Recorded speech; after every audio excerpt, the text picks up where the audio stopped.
Hi, everyone. Welcome to Jankoti-Live, the show where we deep dive into technology, cybersecurity, and future of digital defense. Today, we have the privilege to speaking with a seasoned technology leader who has spent over 2 decades shaping the world of IT infra and cybersecurity. Our guest is Jagan Mohan Reddy, a technical architect at Akkodis with a deep expertise in cloud security, IAM, AI security, and enterprise architecture with more than 20 years, as we said, of experience and a strong focus on security modern digital ecosystem. Jagan has helped organizations navigate complex security challenges in the cloud environment, especially AI systems and hybrid infrastructure.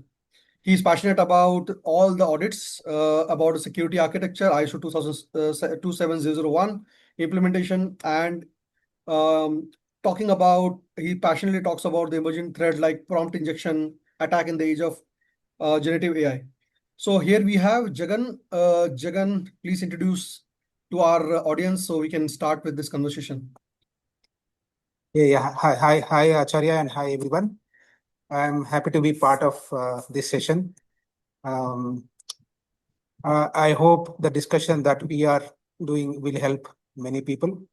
And I believe this is an opportunity where I can share my expertise and also learn from, especially from this discussion.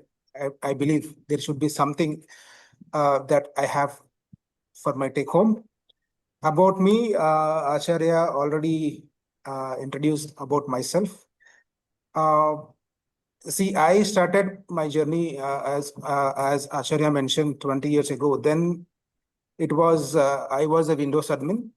Um, there I used to manage Windows data centers, predominantly Active Directory and Exchange Server. These areas I used to manage, and then slowly I moved to the L2, L3 roles, especially around this Active Directory, Windows, and Exchange only. Then I kind of once I moved to L3 roles, and I also got chance to a chance to execute or lead some M&A projects, mergers and acquisitions, where I worked uh, in migrating environments. Especially that is the age when all the organizations are moving from uh, on-premises to cloud.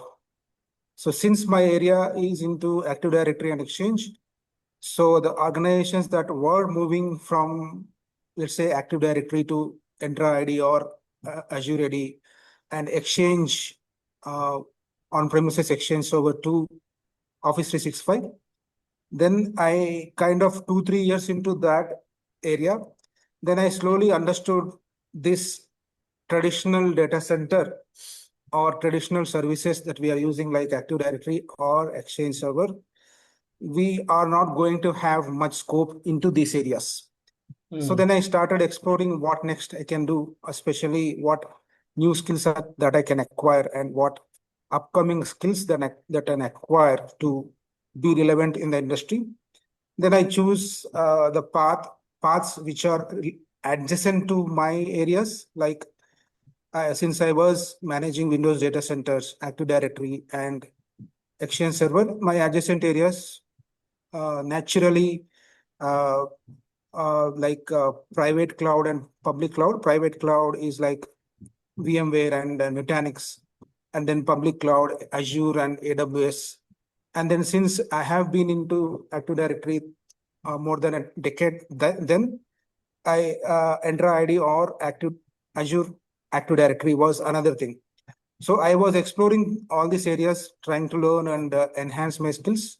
Slowly, I got into different projects. There are a couple of cloud projects.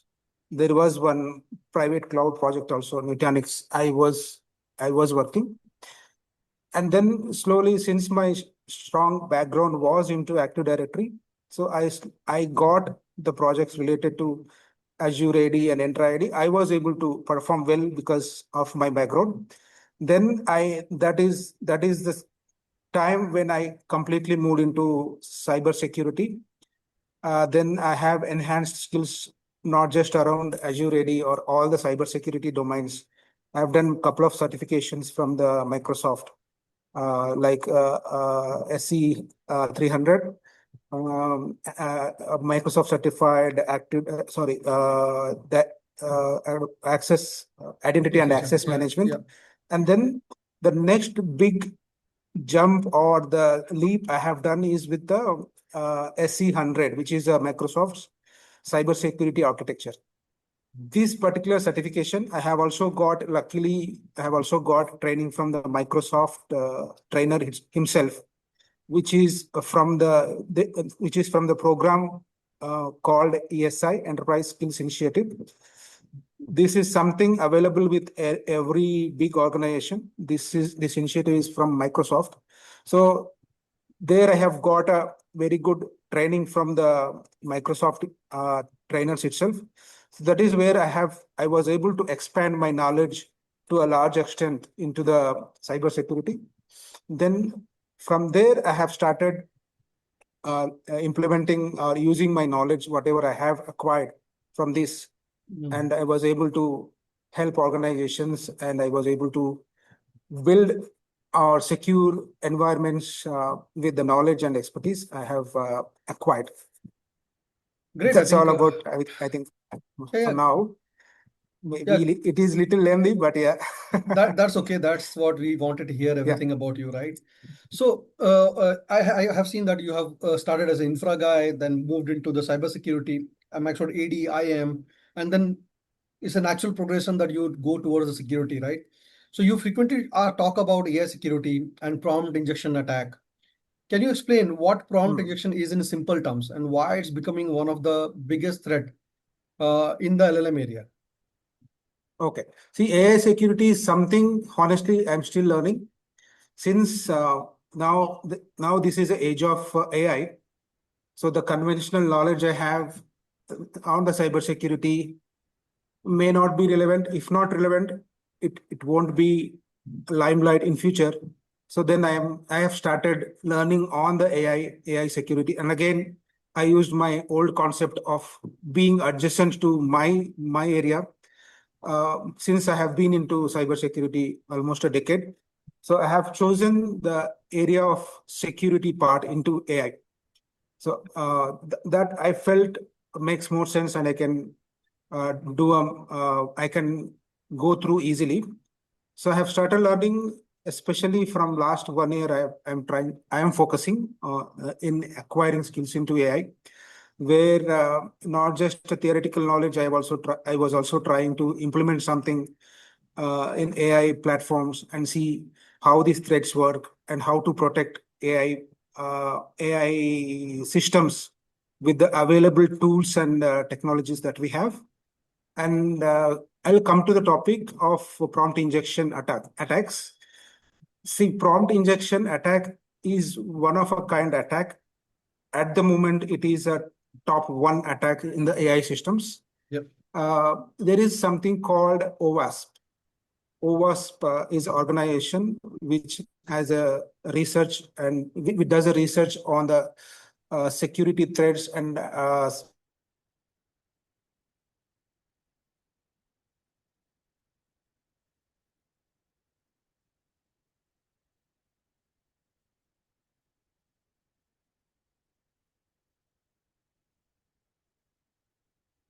It seems Jagan connection has been broken out, so just give it a couple of minutes to see.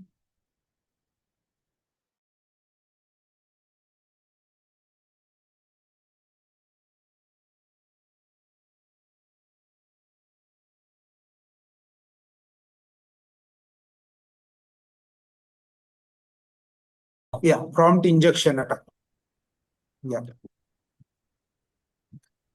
Okay, so I was saying about the prompt injection. It is a top 10 in OWASP LLM security risks.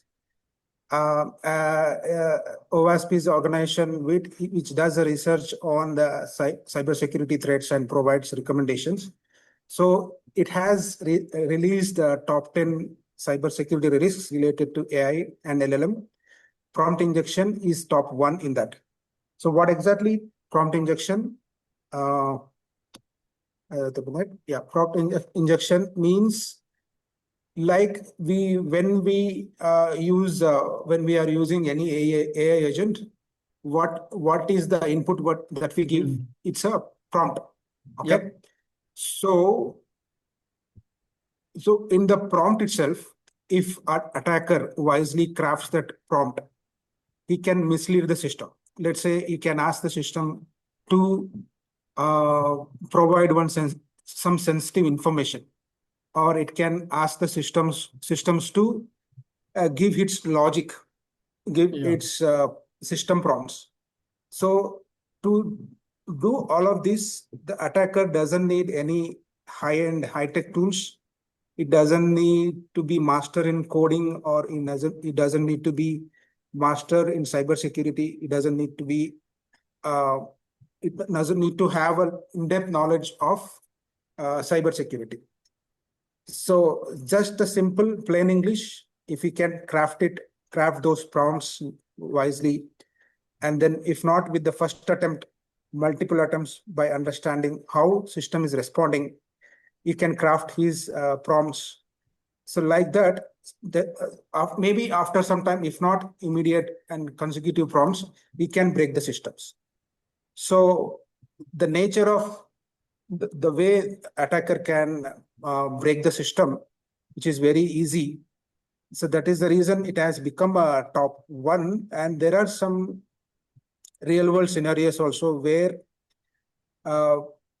companies has gone into major losses, where one attacker has jailbreak or mislead a AI prompt AI engine to get a what you say refund of, let's say, a large amount of refund of the item that he bought.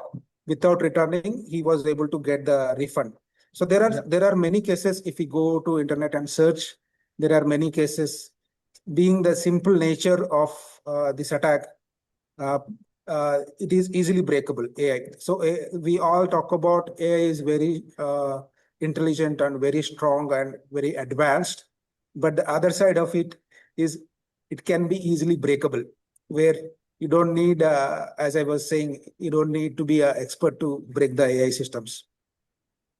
Yeah, I think that's the way. So this is one of them, Yeah. the attacks. There are many, but this is the top one.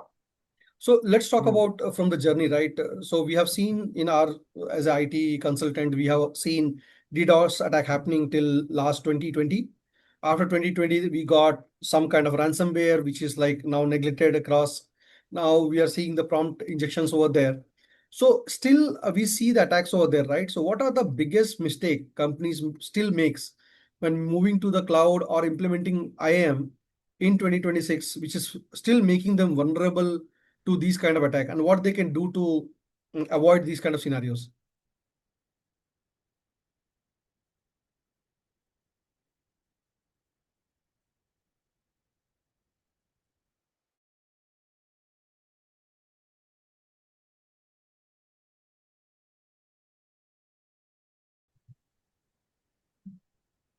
Okay, so welcome back. I think we got some technical glitch. We were talking about the DDoS attack to ransomware attack to project prompt injection. We have seen some cloud security best practices, IAM specialists coming in. So, but still we see the attacks over there. What are the biggest mistake companies still make when moving to the cloud or implementing IAM policies today to avoid these kind of attacks? The first thing is, I believe, not being able to understand the business and environment correctly. What happens exactly? See, the moment that you want to bring in any control, you always see a pushback from the businesses. Yeah.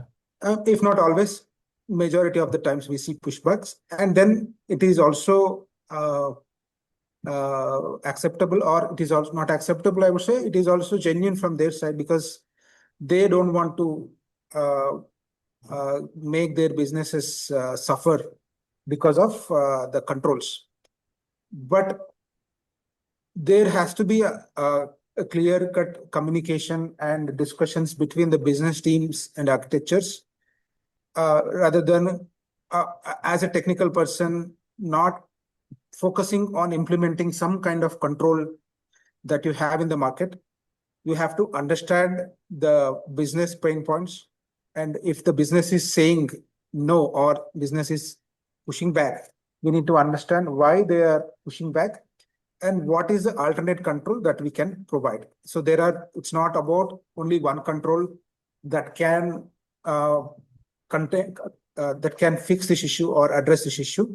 There are many controls. So we have to have that understanding of understanding of the business context and understanding of the business challenges, and also we also have to have an understanding of the options that we have, different various options that we have. So it is going to be a difficult discussion or difficult phase of going through all this and coming to a solution, but yet without going to egos, like, because as a technical person, we think that this is the solution that I am giving, which is the best in the industry and top-notch technology, but it may not be sustainable, or it may not be relevant, or it may not be perfect for their businesses. So we need to understand that and bridge that gap. And as I was saying, find out alternate controls and then come to a acceptable solution to business and basically business. So this is one of them. I'm not saying this is it all. Yeah. This is one of them. So it's all about business and architects sitting together, understanding the challenges and going through and trying to build a solution. Good. I think you covered a lot of things over there. While researching on your profile, what we found that you are a very much vocal advocate for ISO 27001. That's you are always supporting it, right? I can see that one in terms of you're posting some details across in your profile and things like that. Is it still relevant in 2026? One. Second thing is a thing, Of course. Mhm. ISO 27001 is the widely accepted standard all over the world, and this particular standard is on the cybersecurity. Yes. So I think we may aware ISA has many standards, but this is on the cybersecurity. This has a lot of recommendations, controls that any industry should be following and should be implementing. There are some other controls like NIST CSF, but this is, of course, this is based out of US. Of course, it can be applied everywhere, but ISO standard is something globally accepted. It is still relevant, and implementing it also, as I was saying earlier, implementing again starts with the business context. What is the business?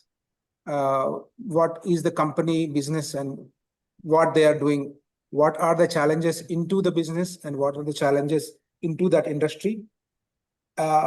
It all starts with the understanding the context and then doing the risk assessment and understanding their current as is environment. In the environment, what are the risks currently?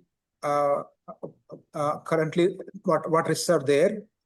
And then based on that, once the risk assessment is there, based on what risks are there, the ISO controls can be suggested and implemented. Okay. Do you think this is the ultimate framework we should be supporting, or with the newer framework for AI governance and those kind of things, companies should prioritize those also? See, AI governance.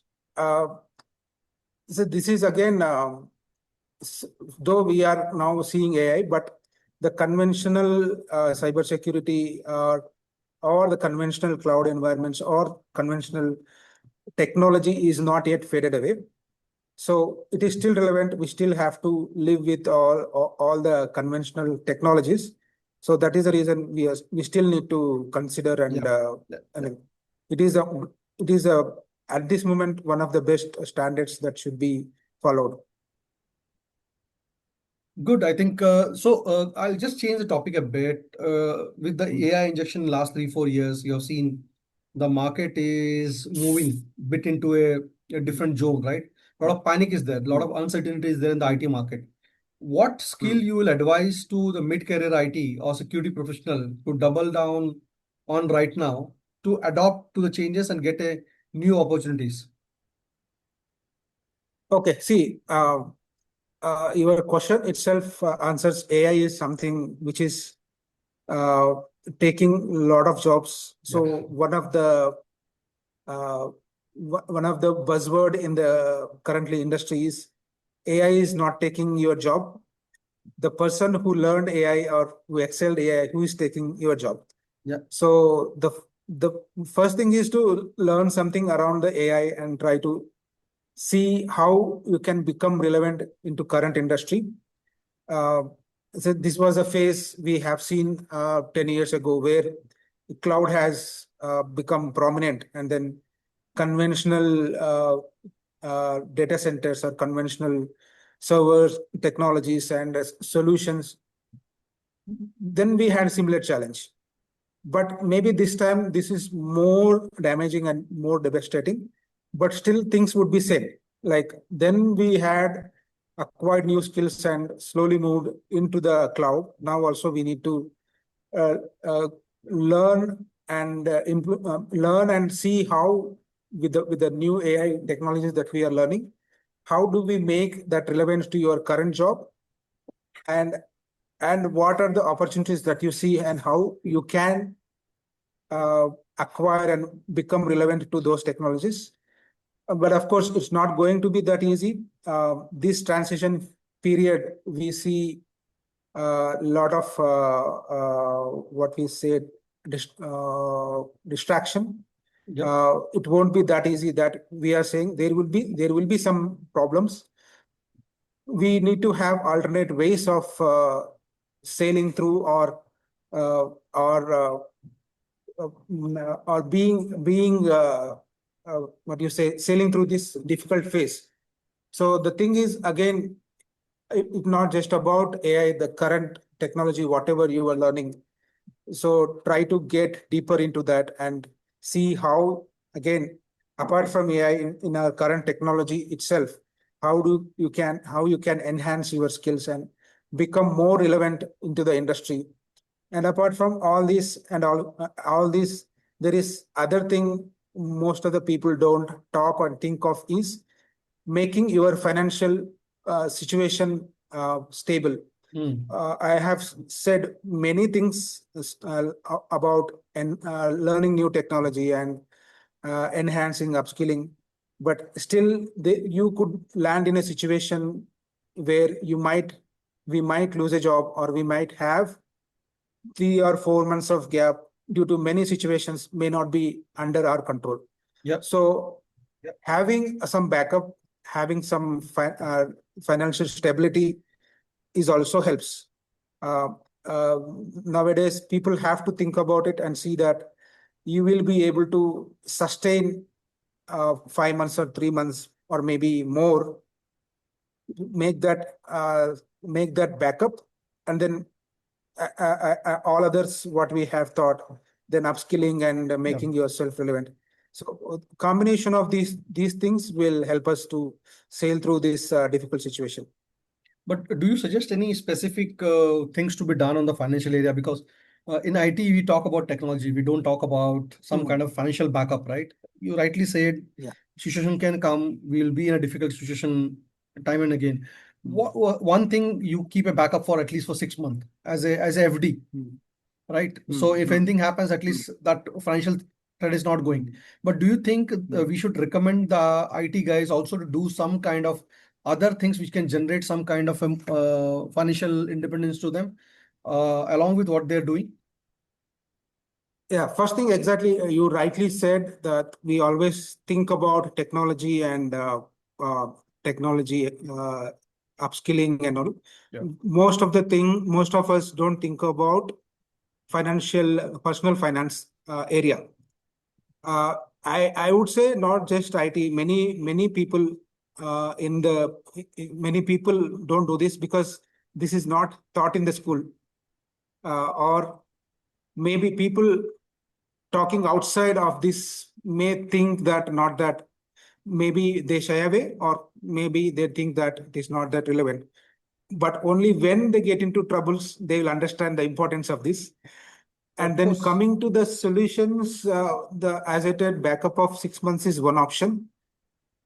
But again, having one uh, alternate income source, there could be several options.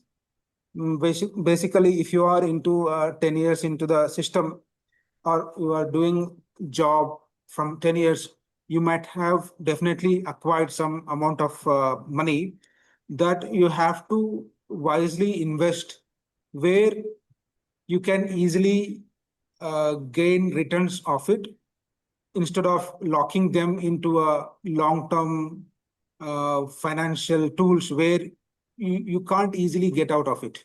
For Yep. example, I will give a classic example of real estate. Uh, this is again debatable concept, and people don't like that if I say that you don't buy a house. People A don't like, house. Yeah. but you have to understand your situation first, your financial uh, situation first before buying a house.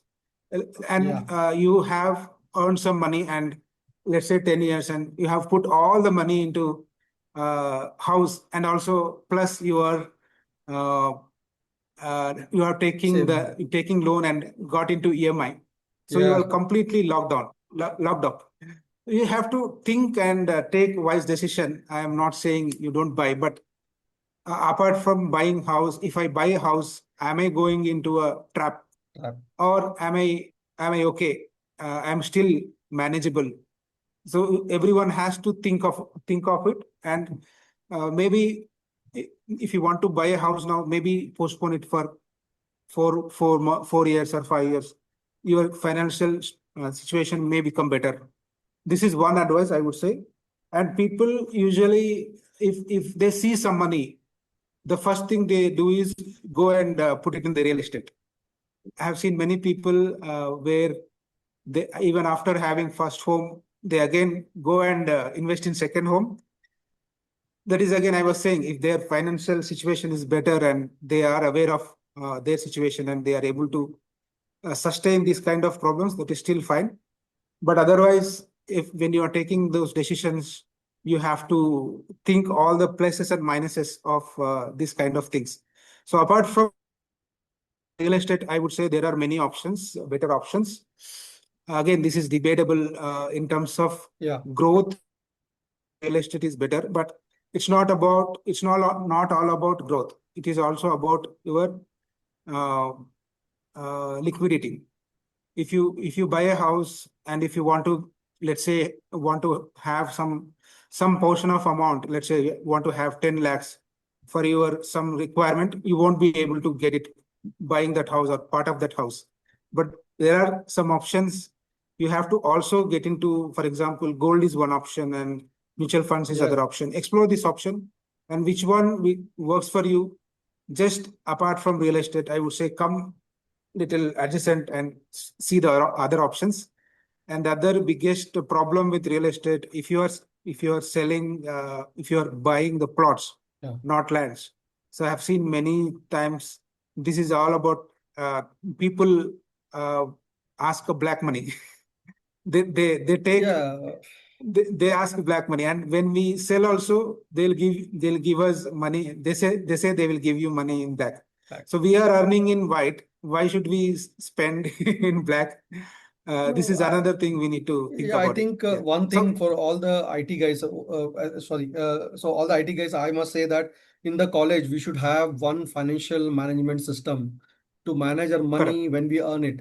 We don't have anything, we don't know. Hmm. Even you and me, if you Hmm. see, we don't know what Hmm. people told us, go and buy Hmm. a house, go buy a gold. Hmm. Somebody told you, Hmm. go buy Hmm. this one and put FD Hmm. 10%, something like that. We did that. Hmm. We don't know what about Hmm. PPF. We don't know Hmm. something how to manage Correct. NPS. Correct. for your future, right? When you'll not earn, how to sustain on that time. So those things are Correct. there. Yeah, very So heavy it's all topic. about Yeah, it's all about just expanding your like your thoughts, just keeping your eyes open and seeing at the different options. yeah, And nowadays everything's available in YouTube. Go through and get aware of all these things. The awareness is everything, right? So if you yeah. are aware, then you will be able to take better decisions.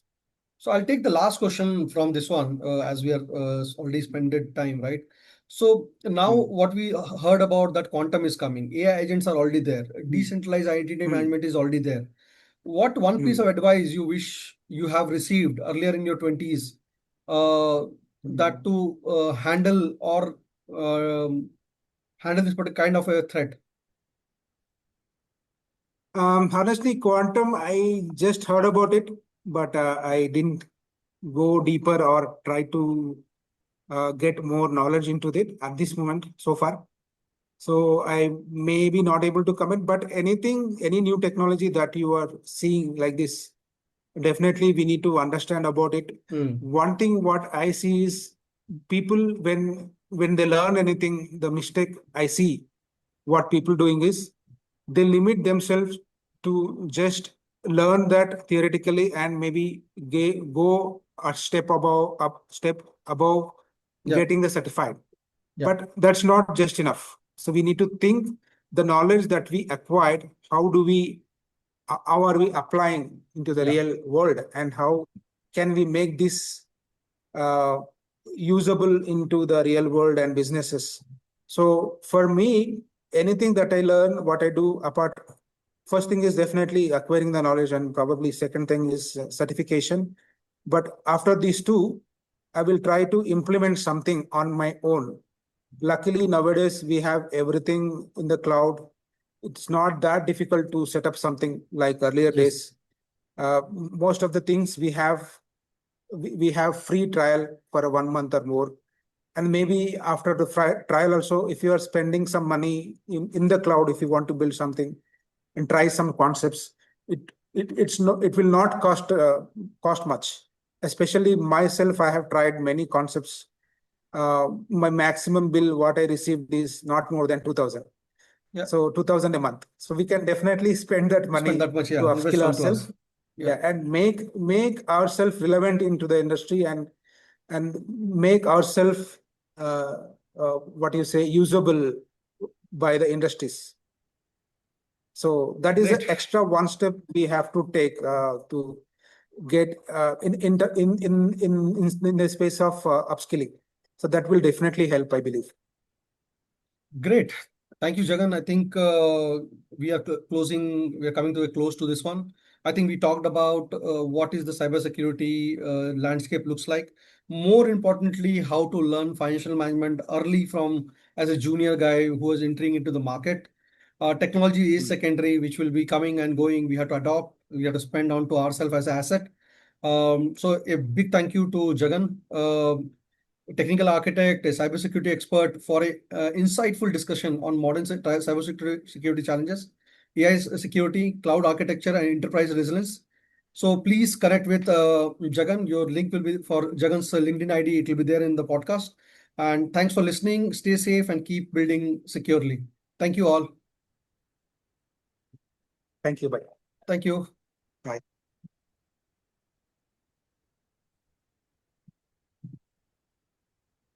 चलो मैं call करता हूँ.